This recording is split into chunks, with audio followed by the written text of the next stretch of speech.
What's up, fans? I'm Jake Palmer, and you're watching Fandom Friday on thestream.tv. Fandom Friday lets you geek out on everything from video games to sports and beyond. Let's kick things off with the latest from the world of the boob tube, and by that I mean TV, of course. HBO just premiered its new series Westworld this month, and it's already become a smash success. With rave critical reviews and reportedly very healthy rating statistics, it's no surprise that home box office spent over $100 million on the first season. The pilot alone cost $25 million, which is $5 million more than the Game of Thrones pilot, making it one of the most expensive HBO projects to ever hit the small screen. Luckily, it seems to have paid off. The sci-fi western fantasy adapted from Michael Crichton's cult 1973 classic film hasn't been officially confirmed for a second season, but chances are looking pretty good. HBO's president of programming, Casey Bloys, said in an interview with Variety that, quote, "I want to get a very complete picture of the ratings, which seem to be doing very well, so we're happy with that. The executive producers are going to talk to us about what they envision a second season being, but right now I would say it's looking really good. We're very pleased with how it's doing." While this is certainly not a sure thing for everyone's favorite new sci-fi western, given the ratings and reviews it's been getting, it would probably take a disastrous fuck-up to dent Westworld's popularity among fans and the brass at HBO. In the meantime, why not check out the late Michael Crichton's version? There probably hasn't been another writer who's produced so many iconic sci-fi stories in the Western world. If you're wondering why I'm not talking about all of the news surrounding the DC Comics TV universe, that's because I'm leaving that to our DC TV universe crew, which is going to be going live on YouTube pretty much right after this episode, so, stay tuned. All right, that's enough of the tube. Let's get to the silver screen. So, I'm going to level with you guys. I was getting really, really sick of the string of superhero movies kicked off by the wild success of the Avengers. All the kowtowing to a PG-13 audience just didn't seem right. It was certainly understandable, though, given its box office success. Thank the Lord, though, that we had Deadpool earlier this year, not only to kick down the door, but to blow the fucking hinges off as well. Due to the R-rated Reynolds-starring comedy action superhero film's incredible and unprecedented success, the curmudgeons over at the studios have slowly decided to leave their comfort zones.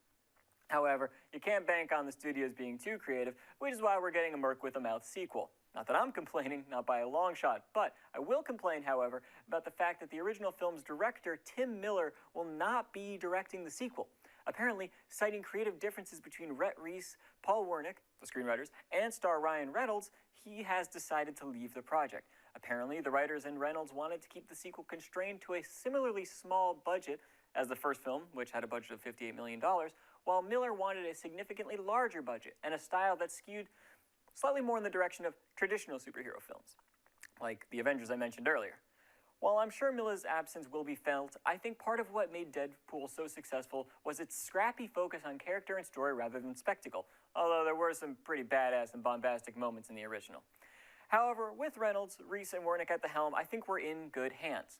And speaking of hands, gamepads go in your hands, and you play games with them, so let's talk about that. Great segue, right? All right, guys. This is time sensitive, so boot up your Xbox Ones while I talk, okay? All right, so you've heard of the Borderlands series, right? The sci-fi themed Western first-person shooter RPG from Gearbox Software. You know, the one with the mouthy, spunky robot claptrap? Yeah, of course you do. But did you know you could play the entire series for free, the entire Borderlands collection, as they're calling it, for free this weekend? Well, you can't. You don't even need Xbox Live Gold. Just head to the Microsoft Store on your Xbox One and find the Borderlands, the Handsome Collection. However, it doesn't stop at Borderlands.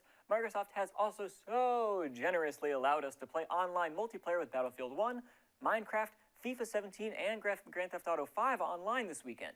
But you need to already own those games to benefit from that. And speaking of FIFA 17, let's talk about sports.